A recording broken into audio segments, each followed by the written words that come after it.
በኢትዮጵያ ሪል ስቴት ውስጥ ሰበር መረጃ ተሰምቷል። ያልተገነባ ቤት በመግዛት ሲሰቃይ የነበረው ማህበረሰባችን አሁን በ20% ቅድመ ክፍያ ብቻ ሙሉ ለሙሉ ይጠናቀቁ ወዲያውኑ ተረከባችሁ ኑሮ መጀመር የምትችሉባቸው ቤቶች እዚህ ቅንጡ ኮምፓውንድ ውስጥ ይዘንላችሁ መተናል። ቤቶቹ ባለ 3 መኝታ ቤት ሲሆኑ በ3.4 ሚሊዮን ብር ቅድመ ክፍያ 16.7 ሚሊዮን ብር ሙሉ ክፍያን ይዘንላችሁ የመጣ ነው። የምንገኘው መሀል ለቡ መድኃኔዓለም ላይ እጅግ ሰፋፊ ባልከኒ፣ የሰራተኛ ክፍል፣ ስቶርና ዘመናዊ ነገሮችን የያዙ ቤቶች ስለሆኑ ሳያመልጣችሁ ለመግዛት ከስር ባለው ስልክ ይደውሉልን።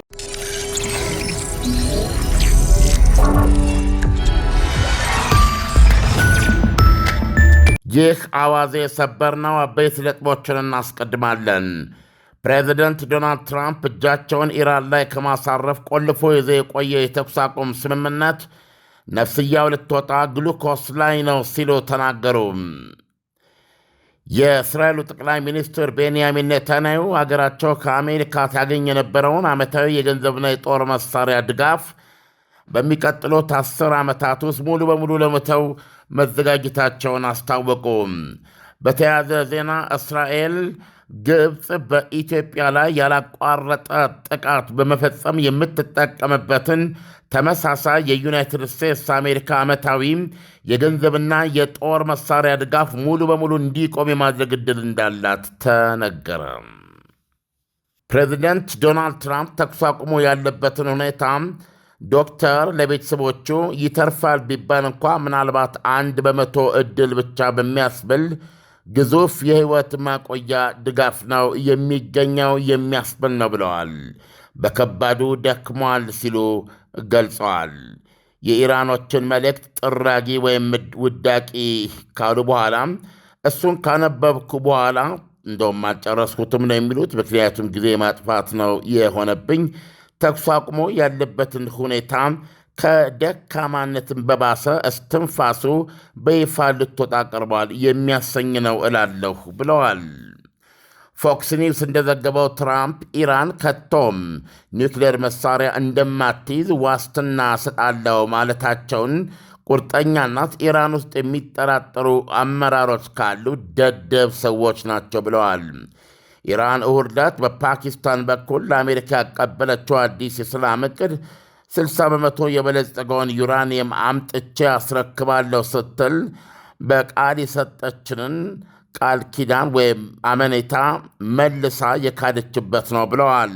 ተመልሰው ለድርድር መጡ፣ ድርድር ፈለጉ እና ይህንን የሰላም ሐሳብ ብለው ሰጡን። ማንም ሊቀበለው የማይችል ሐሳብ። በእርግጥ ኦባማና ባይደን ቢሆኑ ኖሮ ይቀበሉት ነበር ብለዋል ትራምፕ ትናንት ከዋይት ሃውስ ለጋዜጠኞች በሰጡት መግለጫ። ትራምፕ እንደተናገሩት የኢራን ባለሥልጣኖች በፊት አሜሪካ ካወደመቻቸው የዋሻ ኒውክሌር ጣቢያዎች ውስጥ እንዲወጣ ተስማምተው ነበረ የበለጸገው ዩራኒየም። ነገር ግን ለዋሽንግተን ባቀረቡት ይፋ የሰላም ዕቅዳቸው ላይ ዘለውታል ሲሉ ተበሳጭተዋል። ኢራንን ለኒውክሌር መሳሪያ ሊያበቃት የሚችል ምንም አይነት የመፍትሔ መንገድ አንቀበልም፣ አይታሰብም ብለዋል። ዕቅዱ በጣም ቀላል ነው አሉ ትራምፕ በዋይት ሃውስ መግለጫቸው። ዕቅዱ ቀላል ነው። ኢራን ኒውክሌር መሳሪያ ሊኖራት አይችልም፣ አይኖራቸውም። እነሱም እዛ ድረስ መሄድ አልፈለጉም። ነገር ግን ኒውክሌር ሊኖረን ይችላል ብለው ካሰቡ ምንኛ ደደብ ናቸው! ይህን ያህል ደደብ ሰዎች ናቸው እንዴ? ይደክመዋል፣ እየቆየ ይሰለቸዋል፣ ወይም ጫና ይኖርበታል ብለው ያስባሉ። ምንም አይነት ጫና የለም፣ ፈጽሞ የለም ብለዋል ዶናልድ ትራምፕ። የተወሰኑ የኢራን ባለሥልጣኖች ስምምነት ይፈልጋሉ። አክራሪዎች ግን ስምምነቱን እያደናቀፉ ነው ባይ ናቸው። ኢራን ውስጥ ስምምነት ላይ ለመድረስ የቋመጠ ለዘብተኛ ቡድን አለ። እንደዚሁ ደግሞ በእነሱ ተቃራኒ የቆሙ እብዶች አሉ። ለዘብተኞቹ እብዶቹን ትንሽ የፈሯቸው ይመስለኛል ብለዋል።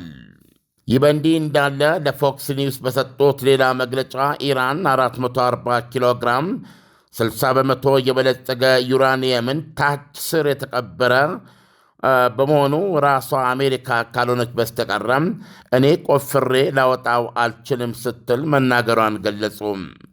ትራምፕ በዚህ ሁኔታ አሜሪካ ለዚህ ሥራ እንዴት አድርጋም ወደ ኢራን ልትገባ እንደምትችል አላውቅም፣ ጉዳዩ ተጨማሪ ድርድር የሚያስፈልገው ነው ብለዋል። በሌላ ዜና የእስራኤሉ ጠቅላይ ሚኒስትር ቤንያሚን ኔታንያሁ አገራቸው ከአሜሪካ የምታገኘውን የ3.8 ቢሊዮን ዶላር ዓመታዊ የገንዘብም ሆነ የጦር መሳሪያ እርዳታ ሙሉ በሙሉ የተወች ለመሄድ እንደምትፈልግ ለሲቢኤስ ቴሌቪዥን በሰጡት ቃለ ምልልስ ገለጹ። ሲቢኤስ የአሜሪካ ቴሌቪዥን ነው። ይሄ መቼ እውን ሊሆን ይችላል ተብለው ሲጠየቁ በሚቀጥለው 10 ዓመት ውስጥ ብለዋል። እስከ 2036 እንደማለት ነው። ከአሁኑ ጀምረን እስከ ቀጣዩ 10 ዓመት ድረስ ደረጃ በደረጃ እንፈጽመዋለን። ነገር ግን ሂደቱን አሁኑኑ መጀመር እፈልጋለሁ ብለዋል። ኔታንያሁ በዚሁ ዙሪያ የተፈጠረው አስገራሚ የሕዝብ አመለካከት ለውጥ የማኅበራዊ ሚዲያ መምጣት ውጤት እንደሆነ አመልክተዋል። በአሜሪካ ውስጥ ለእስራኤል የነበረው ድጋፍ መቀነስ ከማኅበራዊ ሚዲያ ሚና እየጨመረ መምጣት ጋር በቀጥታ የሚያያዝ እንደሆነ ተናግረዋል። ኔታንያሁ እንደሚሉት የማኅበራዊ ሚዲያ ሚና መጨመር አሜሪካ ውስጥ ለተፈጠረው በተለይ በእስራኤል ላይ ያለው አመለካከት ለውጥ ማምጣቱን ቀጥተኛ ምክንያት አይደለም። እሳቸው እንደሚሉት ምክንያቱ ስማቸውን ያልጠቀሷቸው አያሌ አገሮች በማኅበራዊ ሚዲያን ለራሳቸው ዓላማ የሚጠቀሙበት ሁኔታ ነው እንዲህ አይነቱን ለውጥ ያመጣው ይላሉ። የሀገራቱን ስም መጥቀስ አልፈለጉም። ኢሳያስ፣ የዚህን ዜና መነሻነት መጠቀም የምፈልገው ለራሳችን ጉዳይ ነው። እንዴት አለም? አሁን በግልጽ እንደምትመለከተው ጠቅላይ ሚኒስትሩ በጣም ከባድ ነገር ነው የሚናገሩት። አሜሪካ በየዓመቱ 3.8 ቢሊዮን ዶላር የአሜሪካን እርዳታ ታገኛለች። ይህ እርዳታ የገንዘብም የጦር መሳሪያም ነው። ነገር ግን የጦር መሳሪያ እርዳታ ደግሞ ከዚህ በተለየ በተለያየ መልኩ የምታገኝ ሀገር ነች እስራኤል። ይህም እስካሁን ድረስ በቆየው የአሜሪካ ፖሊሲ በመካከለኛው ምስራቅ ብቸኛዋ ዲሞክራሲያዊት ሀገር እስራኤል በክልሉ ላይ ያላትን ወታደራዊ ሚዛን የበላይነት አስጠብቃ እንድትኖር ለማገዝ ነው። እዚህ ጋር ለኢትዮጵያም ትልቅ ተስፋ የሚያሳይ ሁኔታ ምናልባትም ኢትዮጵያ ለሕልውናዋ እንደ ሀገር ለመቀጠሏ ትልቅ ታሪካዊ ጠላት በመሆን እስከ ዛሬ ድረስ የኢትዮጵያንን ደም በማጉረፍ እውነቱን ለመናገር እንደ ኢትዮጵያዊ ባላቋረጠ ሁኔታ ለአእምሮ ህመም የሚዳርግ የፖለቲካ ምስቅልቅል የሚገጥመው ህዝብ የለም። የዚህ ምክንያቱ ደግሞ ህዝቡን እንደ ህዝብ እንደ ሀገር ህልውናውን ጠብቆ ወጣቱ ትውልድም ጉልበቱን እውቀቱን ይዞ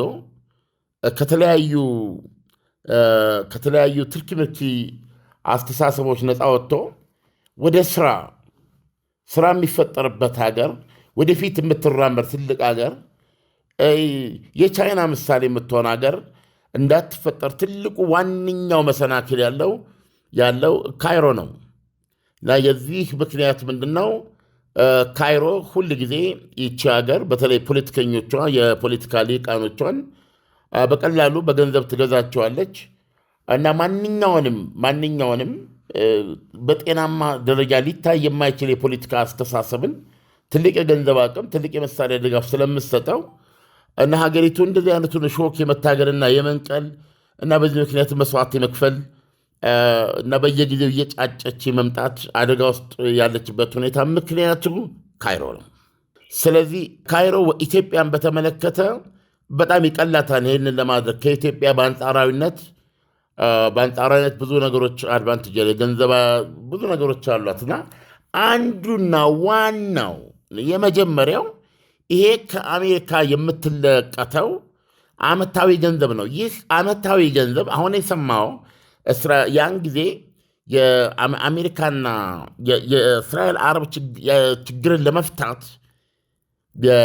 የካርተር አስተዳደር የካምፕ ዴቪድ ስምምነት ተብሎ የሚታወቀውን በእነዚህ ሁለት ሀገሮች ካደረሰ በኋላ የወታደራዊ የኃይል ሚዛኑን ለመጠበቅ እስራኤልንና ግብፅን አንደኛና ሁለተኛ የሚታገዙ በአሜሪካን አገሮች አድርጓል። ምክንያቱም ያን ጊዜ በእስራኤልና በአረቡ ዓለም መካከል መቻቻል እንዲፈጠር ከማድረግ አኳያ ግብፅን ይጠቀመው ነበር ፖለቲካሊ። አሁን ግን ግብፅ የሚታየው የራሷን ጥቅም የምታሳድድ ኢቭን በአረቦች መካከል ታማኝነት የሌላ ተለቃሽ ነች። በዚህ ይታወቃል። አሁን የሰላጡ ሀገሮች ራሳቸው ከፍተኛ ችግር ውስጥ ነው ያሉት። ምናልባትም የወደፊቱ ሁኔታ ብዙ የፖለቲካ ለውጥ ሊያመጣ ይችላል። ስለዚህ አሁን እስራኤል እየነገረችን ያለችው ከአሜሪካ ተወስደው የነበረውን $3.8 ቢሊዮን በ10 ዓመት ውስጥ ለመተው ነው። ኢሳያስ በኢትዮጵያ ሪል ስቴት ውስጥ ሰበር መረጃ ተሰምቷል። ያልተገነባ ቤት በመግዛት ሲሰቃይ የነበረው ማህበረሰባችን አሁን በ20% ቅድመ ክፍያ ብቻ ሙሉ ለሙሉ ይጠናቀቁ ወዲያውኑ ተረከባችሁ ኑሮ መጀመር የምትችሉባቸውን ቤቶች እዚህ ቅንጡ ኮምፓውንድ ውስጥ ይዘንላችሁ መተናል። ቤቶቹ ባለ 3 መኝታ ቤት ሲሆኑ በ3.4 ሚሊዮን ብር ቅድመ ክፍያ 16.7 ሚሊዮን ብር ሙሉ ክፍያን ይዘንላችሁ የመጣ ነው። የምንገኘው መሐለቡ መድኃኔዓለም ላይ እጅግ ሰፋፊ ባልከኒ፣ የሰራተኛ ክፍል፣ ስቶርና ዘመናዊ ነገሮችን የያዙ ቤቶች ስለሆኑ ሳያመልጣችሁ ለመግዛት ከስር ባለው ስልክ ይደውሉልን። የሚሰጣትን ከፍተኛ መጠን ያለው የጦር መሳሪያ ድጋፍም እንዲሁ ራሷን ለመቻል በቃ በጦር መሳሪያ ሙሉ በሙሉ ራሷን ለመቻል መወሰኗን ነው ጠቅላይ ሚኒስትር ቤንያሚን ኔታንያሁ የነገሩት። ጠቅላይ ሲነግሩን ግን እዚህ ፖይንት ላይ የደረሰችው እስራኤል ዝም ብሎ አይደለም፣ ነግረውናል። ከማህበራዊ ሚዲያ ሚና እየጨመረ መምጣት ጋር አሜሪካን ውስጥ ለእስራኤል የነበረው ድጋፍ በከፍተኛ ደረጃ እየቀነሰ ነው ብለዋል። ኢንፋክት ማህበራዊ ሚዲያን እንደዚህ አይነት አቅጣጫ እንዲይዝ ያደረገው የማህበራዊ ሚዲያ መነሳት በራሱ ብቻ ሳይሆን የቴክኖሎጂ መነሳት ብቻ ሳይሆን ዋነኛ ማኒፑሌት የሚያደርጉ ይህንን ማህበራዊ ሚዲያ ለራሳቸው የሚጠቀሙ ወገኖች፣ ለራሳቸው ዓላማ ማስፈጸሚያ የሚጠቀሙ ሀገራት መብዛታቸው ነው ብለዋል። እዚህ ላይ ሌላ ጊዜ ልንወያይ እንችላለን። በደንብ ታስታውስ እንደሆነ ኤግዛክትሊ እኔ ያልኩትን ነው የደገሙት። ኢትዮጵያ በዓለም ላይ በባርነት ስር ያለች ብቸኛ ሀገር ናት። እኛ ወደድንም ጠላንም በተለያየ መንገድ ግብፅ ኢትዮጵያ ላይ የምታራምደው ፖሊሲ በየቀኑ ደም እያፈሰሰች እኛን እርስ በርስ እያዋጋች ከአንዱ ችግር ወደ ሌላ ችግር ከሌላው ማጥ ወደ ሌላው ማጥ እንገባለን እንጂ ነፃ የማንወጣበት እንደ ሀገር ቀና የማንልበት ሁኔታ ለመፍጠር የተፈቀደላት ባሪያ ገዢ ናት ግብፅ። ይሄ ለምንድን ነው? ማንም አያውቅም ያለም ህዝብ ግብፅ ከአባይ ናይል ጋር የምታራምደውን ፖሊሲ ምንነት፣ በውስጥ ያለውን ሴራ ምን ያህል ግፈኛ። ለምሳሌ እስራኤል ኦክቶበር 7 ላይ ጥቃት ተፈጽሞባት ከሐማስ ጋር ውጊያ ገብታለች። ያ ውጊያ ግን 1 ዓመት ቆይቷል። በዚህ 1 ዓመት ውስጥ ወደ 70,000 ፍልስጤማውያን ሞተዋል፣ ተገድለዋል። ይሄ ሁኔታ እስራኤል ላይ ለደረሰው በአሜሪካ ውስጥ ቁልፍ በሆነችው እንግዲህ በአሜሪካና በእስራኤል መካከል ያለ ግንኙነት እጅግ ስትራቴጂክ ነው። በህዝብ ለደረሰው ትልቅ የአመለካከት ለውጥ ማስተዋጽኦ ያደረገ ነው።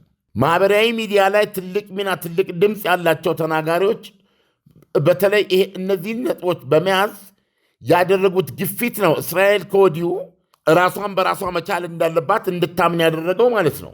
ስለዚህ አሜሪካ ውስጥ ለተፈጠረው አመለካከት ማህበራዊ ሚዲያ ላይ ያሉት በገንዘብ ተገዝተውም ይሁን ወይም ደግሞ ያለው ሁኔታ አሳማኝ ዋቴበር ምክንያቱ ምንም ይሁን፣ ነገር ግን የእስራኤሉ ጠቅላይ ሚኒስትር እየነገሩን ያሉት የማህበራዊ ሚዲያን ታላቅነት ነው እየነገሩን ያሉት። የአሜሪካ ህዝብ እንደ ህዝብ ለእስራኤል የነበረውን አመለካከት ቀይረውታል ነው የሚሉት። ይሄንን አታስታውስም? እኛ አላወራንም? በአሁኑ ሰዓት በማህበራዊ ሚዲያ ላይ ከዋነኞቹ ሜንስትሪም ሚዲያ ከነ ቢቢሲ ከነ ሲኤንኤን ባላነሰ በሚሊዮን የሚቆጠሩ ተከታዮች ያሏቸው ጃያንት የማህበራዊ ሚዲያ ድምፆች ተፈጥረዋል። አይደለም ተባባልነው ባለፈው? አዎ። ያ እነሱን ነው መጠቀም ያለብን። አባይ ናይል የኢትዮጵያ ወንዝ ነው። ናይል 15 በመቶ ነው፣ 14 በመቶ ነው አስተዋጽኦ። የአባይ ናይል ተፋሰስ አገር ከመሆኗ በስተቀረ ሊደርሳት ከሚችለው በዚህ በተፋሰሱ አገርነቷ ሊደርሳት ከሚችለው 10 ቢሊዮን 20 ቢሊዮን ምናምን ሜትር ኩብ በስተቀረ ምንም በዚህ ጉዳይ ላይ ምንም ህጋዊም ፍትሐዊም ሰብአዊም የሆነ ድምፅ ሊኖራት አይችልም። ሲምፕሊ እንደሷ ደረቅ በረሃ ከሆኑት የሰላጠው ሀገሮች የዛ የአካባቢ አሪድ ነው አካባቢው እንዳለ መካከለኛው ምስራቅ እስራኤልን ጨምረ ሳውዲ አረቢያ እንደዚህ በጣም ሞቃት አሪድ የሆነ ቆላማ ቦታ ነው። ወንዞች የሉትም ብዙ። ኢራቅ ነው ኢፍራጥስ ዋቴቨር የለም። ሳውዲ አረቢያ ብትሄድ ተመሳሳይ ነው። እነዚህ ሁሉ የሚጠቀሙበት ትልቁ የውሃ ማግኛቸው መንገዳቸው ዲሳሊኔሽን ነው። የባህሩን ውሃ ከጨው እያጸዱ ነው የሚጠቀሙት በአብዛኛው እና የተወሰነ ፍሬሽ ወተር የምንለውን የሚያገኙባቸው የየራሳቸው ትንንሽ ሪሶርሶች አሏቸው። ያንን አብቃቅተው በተሟላ ሁኔታ ነው የሚኖሩት። ግብፅ ከዚህ የተለየ ልትሆን አትችልም። ግብፅ ከዚህ የተለየ ልትሆን የምትችለው አዎ በተፈጥሮ ናይል ወንዝም ይፈስላታል። ስለዚህ ናይል ወንዝ ደግሞ የሚፈስላትን ለናይል ወንዝ ምንም አስተዋጽኦ የማታበረክት ሀገር እንደመሆኗ መጠን 10 ቢሊዮንም ሆነ 20 ቢሊዮን ሜትር ኩብ በድርድር ይሄ ምንድነው ተመጣጣኝ ክፍፍል ባሉት በአጠቃላይ በዚህ ማዕቀፍ ውስጥ ሊደርሳት የሚችለው ያ በረከቷ ነው፣ ጸጋዋ ነው፣ ከእግዚአብሔር የተሰጣት ነው። እንደ ግብፅ አንድ ጠብታ እውነቱን ለመናገር 10 ቢሊዮንም ብለው 20 ቢሊዮን ሜትር ኩብ ሊደርሰው የሚችል ያለው የለም እዛ አካባቢ። ከዚህ ባለፈ ምንም የሌላት ሀገር ነች ኢትዮጵያ የምትባል። የሚደርስባትን በደል ስቃ የዜጎች መሞት ስለማያሳስበን፣ የድሆች ማለቅ ስለማያሳስበን፣ የተማርን የሰለጠንን ያወቅን ያለውን ማህበራዊ ሚዲያ ለመጠቀም አቅም ያለን በህግ የሰለጠንን ምንድነው የሚባለው በተለይ አሜሪካ የሚባል ሀገር ውስጥ ያለን ኢትዮጵያውያን በጣም በተሻለ በተድላ በምቾት የሚኖሩ ዕውቀታቸውን ተንተርሰው የሚኖሩ ዝም በማለታቸው የተነሳ ነው እንጂ ዛሬ ማህበራዊ ሚዲያ እንደ መንግስት ደግሞ ገንዘብ መውጣት ካለበት ታንክ፣ መትረየስ፣ አውሮፕላን እንደምትገዛ ሁሉ ሂድ እነዚህ ማህበራዊ ሚዲያ ድምፆች ጋር። ግብፅ ተመሳሳይ ነገር ልታደርግ ትችላለች። ነገር ግን እሷ ደረቅ ውሸት ነው። በማህበራዊ ሚዲያ ላይ ሲቀርብ የሚገርም ነገር ነው። ያን ማህበራዊ ሚዲያ የሚከታተሉ በጣም የሚገርሙ ናቸው የሚሰጡት ምላሽ አጸፌታ። ግብፅ የራሷ ፕሮፓጋንዳ ሰለባ ነው የምትሆነው እውነት ስለሌላት። ስለዚህ ግብፆች ከዚህ አንጻር እስከዛሬ ሲያራምዱ የቆዩትን በዚህ ጥቁር ህዝብ ላይ ሲያደርሱ የነበሩትን ስቃይና መከራ ኢትዮጵያን እንዴት አድርገው ለማዋከብ ግራና ቀኝ የሚያደርጉትን በውስጥ ከውጭ በዙሪያዋ በአጠቃላይ ይህን ጥቁር የሚባል የአፍሪካ ቀንድ አካባቢ እንዴት ሰብ ሂውማን አድርገው እንደሚቆጥሩት ከነሱ የታሪክ ድርሳን በየጊዜ ሚዲያዎቻቸው ላይ ከሚገለጽ በየፓርላማዎቻቸው ከሚደነፉት እነዚህን ደንቆሮች ታከር ካርልሰን የሚባለውን ሰው በራሴ ምክንያት አልወደውም። ምናልባት ነገ ታከር ካርልሰን የሚባለውን ሰውዬ እሽኮኳ አድርጌ ልሄድ የምፈልግ ነው። ጌት ዛትማን ካንዳስ የምትባል የዩቲዩብ ላይ 1 ቁጥር ፖድካስት ነው የሷ 300,000-400,000 ዶላር ነው የምትሰበስበው በየጊዜው። ብዙ ሚሊዮን ተከታዮች አሏት። እዛው ጋብዘ ወይ ሄደ እነዚህን ሰዎች መጠቀም አለብህ። ዶሴው ወጥቶ መነገር አለበት። ግብፅ አንድም ምድራዊ ምክንያት የላትም። በናይል ወንዝ ላይ ያላት ክሌም መሰረት የለው። ኦፍኮርስ እያደረገችው ነው እኮ እንደ ማንም የዛ የሰላጠው አካባቢ ውሃ አጣርታ መጠጣት ትችላለች። ከባህር በባህር የረሰረሰች ሀገር ናት። ኢትዮጵያ ሀገራችንን ባህር አልባ ናት። እንደምትመለከተው መሬት ቁልፍ ናት። ለዚህ የበቃ ነውም ቢኮዝ ኦፍ ኢጅፕት። ግብፅ ናት ለዚህ የዳረገችን። ግብፅና ግብረ አበሮቿ ጠቅላላ የሰላጠው አካባቢ ዛሬ መከራ የሚቀበለው የግብፅ ገረድ ነው። የኦፔክ የሚሉት ይቅርታ፣ ማነው ያኛው የእነሱ እንትን አለ ካይሮ ነው ዋና ጽሕፈት ቤቱ። የአረብ ሊግ እኮ ዞር ብሎ አያዩትም የሰላጠው ሀገሮች። የአረብ ሊግን መግለጫ የሚጻፈው ማነው? ግብፅ ቤተ መንግስት ውስጥ ነው ይጻፋል፣ በዚያ ያወጣል። ዋነኞቹ ሰዎች አይሰሙትም፣ ደግፈናል ብለው ነው የሚልኩት። አሁን ዓለም እየተቀየረው ይሄ ሊቀጥል አይችልም። አረብ ሀገሮች በሙሉ በጥቁር ህዝብ ላይ በአፍሪካ ቀንድ ላይ መከራና ፍዳ የሚያስከትሉ ባሪያ ገዢዎች መሆናቸውን ስትነግራቸው ግብፅን ይመረምራሉ። ስለዚህ ፑሽ ይህንን ማድረግ አለብን። ልብ አድርግ። በቤንያሚን ኔታንያሁ እየነገሩን 3.8 ቢሊዮን ዶላር ዓመታዊ እርዳታ የምታገኘውን ከአሜሪካ እስራኤል ልትተው ነው በ10 ዓመት ውስጥ። 10 ዓመት እኮ ነገ ነው። የሚደረግላትን የጦር መሳሪያ ልተው ነው። ለምን አሉ ቤንያሚን ኔታንያሁ? በማህበራዊ ሚዲያ ሚና መጨመር። አዎ ይሄንን ማህበራዊ ሚዲያ ሚና ለራሳቸው ጥቅም የሚፈልጉት አሉ። መጠንቀቅ አለብን፣ ማወቅ አለብን። እንደ ኳታር ያሉ እንደ አሁንም በኢራኖችም በዚህ መንገድ በእስራኤል ላይ ከፍተኛ ብር በመክፈል ለማህበራዊ ሚዲያ ድምፆች እየተጠቀሙበት ሊሆን ይችላል። ይሄም ሆነ ሊሆን ይችላል።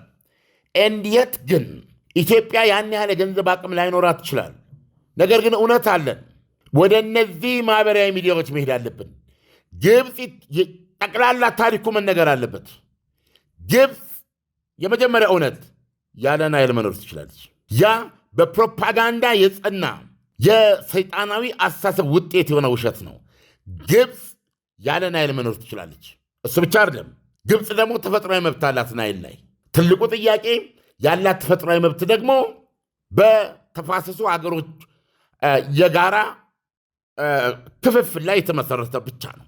ስለዚህ ኢትዮጵያ የናይል ባለቤት መሆኗ ነውርም አይደለም፣ ወንጀልም አይደለም፣ ፍርደ ገምድልነትም አይደለም። እንደነሱ የነዳጅ ጉድጓድ የኢትዮጵያ ሀብት ነው። ስለዚህ ኢትዮጵያና ኢትዮጵያውያን ስራ አጥ ሆነው ከፈጠራ ታቅበው የሁል ጊዜ የነገ መጻኢ ዕድላቸው በጨለማ የተሸፈነ የሚሆንበት ዘመን መጀመር የሚችለው የካይሮ የውንብድና ምሽግ ሲመታ ነው። ኢትስ ጉድ ኒውስ። እስራኤል ራሴን እችላለሁ ብላለች። ግብፅ ራሷን ትችላል። ከግብፅ ጋር ባላት ግንኙነት ብቻ ለምትመጣው ከራሽያ ከቻይና ጋር ያላት ግንኙነት ኢትዮጵያን ይወዳል ብለህ ካመንክ ዩዝ ዘ ሶሻል ሚዲያ። ጥሩ ኢትዮጵያንም አሉ። በራሳቸው ደግሞ የየራሳቸውን ነገር በመፍጠር ገንዘብም ካስፈለገ ራሳቸው ማቀናጀት በዜግነት ሁላችንም እናደርገው እንችላለን። አቅሙ እስካለን እንደገና በመንግስትም ፖሊሲ አቅጣጫ ተይዞለት ታግዝ የሚገባው ነውና አይ ቲንክ እኔ ተስፋ ነው የሚታየኝ። ሁላችንም ኢትዮጵያውያን ኢትዮጵያዊነታችንን አጠንክረን ለመኖር እርስ በርሳችን ያለን ትስስር እርስ በርሳችን ያለውን እጅግ አሳፋሪ ክብረቢስ እና በጣም ኋላ ቀር የሆኑ አመለካከቶች ከመካከላችን በማስወገድ የተሻለ ዜጋ ለመሆን የተሻለ ዜጋ ለመፍጠር የአብሮነትን ዋጋ ፋይዳ የምንረዳ እውቀታችንን ትንሽ ወደ ሌላ አቅጣጫ በማዞር ለህዝቡ በሚጠቅም መልኩ ልንጠቀምበት እንደምንችል በመገንዘብ ከእርስ በርስ የልሂቃን ፉክቻ እኔ ነኝ አዋቂ ከሚል አስተሳሰብ ወጥተን ወደ ህብረተሰብ ጥቅም ቀጥተኛ አስተዋጽኦ ማድረግ ወደምንችልበት ብንቀይር በጣም አፍሪካ ውስጥ የእኛን ያክል ትልቅ ሀገር አይኖርምና በጣም ደስ የሚል ነው። የግብፅ ሳይመረመር የቆየ ውንብድና የሚጋለጥበት ጊዜ ደርሷል እና እግዚአብሔር ወደዛ አቅጣጫ ይምራን ነው የምለው። ወደ ኢሳያስ አለም አሁን ከአጠቃላይ ትንታኔው የተረዳሁት ነገር ምንድን ነው? ሶሻል ሚዲያው ከማህበረሰብ ወደ ማህበረሰብ በመሆኑ ምክንያት ያለ አግባብ የሚወጡ የአሜሪካ ገንዘቦች በህዝቡ ጥያቄ መሰረት በሂደት ይቆማሉ ነው። ያለ አግባብ የሚለው አገላለጽ ግብፅ ላይ ከሆነ መቶ እስማማለሁ። ግብፅ ላይ ከሆነ ያለ አግባብ የሚደረግ ነው፣ ቀጥተኛ ግፍ ነው። ምክንያቱም ካርተር ወደማይቀረው ዓለም ሄደዋል። በዛን ጊዜ በእስራኤልና በመካከለኛው ምስራቅ ውስጥ ያለውን ሁኔታ በዛ መንገድ ሲያቻችሉ አንድም ሰኮንድ ይሄን ጉዳይ ግብፅ ኢትዮጵያ ላይ ከምታራምደው ፖሊሲ አንጻር ወደ ኢትዮጵያ አልተመለከቱም። ይሄ ነው ትልቁ ችግር። በየጊዜው ያለው ትልቁ ችግር ይሄ ነው።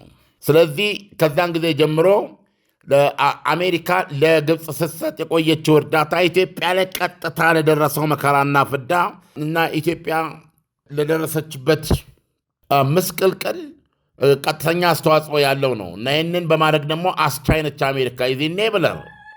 አሜሪካ ኢኔብለር ናት እና በአጠቃላይ ኢትዮጵያ ኢቭን መሬት ቁልፍ ሀገር እንድትሆን ከመደረጉ አኳያ ሚናው በቀጥተኛነት የግብፅ ነው እና ግብፅ የምትጠቀምባቸው ጋሻ ጃግሬ ሀገሮች ናቸው። በነገራችን ላይ ይሄንን ያልኩት እኔ አይደለሁም። ማንኛውም ሰው ይሄንን ምን ማለት እንደሆነ ከፈለገ የተለያዩ በአደባባይ የተቀዱ በአደባባይ የተነገሩ መልእክቶች አልሆነ መጥቀስ አልፈልግም እና ግብፅ በዚህ ላይ ያላትን ሚና በተመለከተ የሚመለከታቸው ዋና ሰዎች የተናገሩታል። ግብጾች እንደዚህ አይነት ድጋፍ ለእኛ ሲያደርጉልን ለእኛ አስበው ሳይሆን ኢትዮጵያ ላይ ጉዳት ለማድረስ መሆኑን እንረዳ ነበር የሚል በደንብ አድርጌ አዳምጫለሁ። ቴፖች አሉ። ስለዚህ ይሄም ይካዳል እውነት ነው። ስለዚህ የግብጾች ዓላማ የአባይ ናይልን ጥያቄ ለማጥፋት የኢትዮጵያን ባለቤትነት ለማጥፋት ኢትዮጵያን ማጥፋት የሚል አመለካከት ይዛ የምትሄድና በዚህ ያልታወቀባት በዚህ ያልተሰለጠነች በዚህ ምክንያት ለጠፋው የሰው ሕይወትና የገንዘብ ተጠያቂ ልትሆን የማትችል ማንም ዓለም ሳያውቅ በነፃነት ይህን እየፈጸመች ይህን የሚፈጽሙ መሪዎቿ እንደ ጀግና እየተቆጠሩ የናይል አባቶች እየተባሉ የኖሩባት ናቸው። መቃብራቸው ሁሉ እነ ናስር ሁሉ በቀጥታ በዚህ በኢትዮጵያ ደም ተጠያቂዎች ናቸው። እና አይ ቲንክ ጊዜው መጥቷል። ይሄ ጊዜው የመጣው ግን ምንድነው? አሁን ዓለም ያዳምጣል። ዓለም እንዲያዳምጥ የሚያስችል ቴክኖሎጂ ነው የመጣው ማህበራዊ ሚዲያ። ዓለም ሲያዳምጥ ደግሞ መሪዎች ላይ ጫና የፖሊሲ ሜከሮች ላይ ጫና የሚያሳድርና ፖሊሲ ማስለወጥ የሚችል መሆኑን ይሄው እየሰማን ነው። ኔታንያሁ ያሉት ይሄንን ነው። ስለዚህ አሜሪካ ውስጥ ያለው ሁኔታ እየተቀየረ ስለሆነ እስራኤል ራሷን መቻል አለባት ብለዋል። በዓለም ላይ ተለቃች አወናባጅ የሆነችው ግብፅ ራሷን ትቻል እና ከኢትዮጵያ ጫንቃ ላይ ትውረድ። በጥቁር ሕዝብ ላይ ያላት ንቀትና ያላቋረጠ በነገራችን ላይ ጉድ ኒውስ ደቡብ ሱዳን የግብፅን ጦር ሰፈር ዘጋች ይላል። እድሜ ጨምሮ ነው ያደረው። መገናኘት አለባቸው አፍሪካውያኖች እንደ መሪ። ስንት ጊዜ በጣም በኋላ ቀር የሆኑ በሙስና ማንም በሙስና የግብፅን ያለ የተጠቅለቅና የተበላሸ ሀገር የለም። እነዚህ ሀያል ሆነው ይሄን ጥቁሩን ዓለም የአፍሪካ ቀንድ አካባቢን እያመሱና እያተራመሱ መኖራቸው ለእያንዳንዳችን የህሊና ስድብ ነው እና ስለዚህ ከኢትዮጵያ ሙሉ በሙሉ ነፃ የምትወጣበት ጊዜ መጥቷል። የግብፅ ማንነቷ ራቁቷን የምትቆምበት ሰዓት ደርሷል። ይሄን መንገድ መከተል አለብን ለማለት ነው። ኢሳያስ መልካም ቀን ይሁንልን። አሜን። ዓለም ለትንታኔው ከወዲሁ አመሰግናለሁ። ለአንተም መልካም ቀን ይሁንልን። መልካም ቀን። በኢትዮጵያ ሪል ስቴት ውስጥ ሰበር መረጃ ተሰምቷል። ያልተገነባ ቤት በመግዛት ሲሰቃይ የነበረው ማህበረሰባችን አሁን በ20% ቅድመ ክፍያ ብቻ ሙሉ ለሙሉ ይጠናቀቁ። ወዲያውኑ ተረከባችሁ ኑሮ መጀመር የምትችሉባቸውን ቤቶች እዚህ ቅንጡ ኮምፓውንድ ውስጥ ይዘንላችሁ መተናል። ቤቶቹ ባለ 3 መኝታ ቤት ሲሆኑ በ3.4 ሚሊዮን ብር ቅድመ ክፍያ 16.7 ሚሊዮን ብር ሙሉ ክፍያ ነው ይዘንላችሁ የመጣ ነው። የምንገኘው መሀል ለቡ መድኃኔዓለም ላይ እጅግ ሰፋፊ ባልከኒ፣ የሰራተኛ ክፍል፣ ስቶርና ዘመናዊ ነገሮችን የያዙ ቤቶች ስለሆኑ ሳያመልጣችሁ ለመግዛት ከስር ባለው ስልክ ይደውሉልን።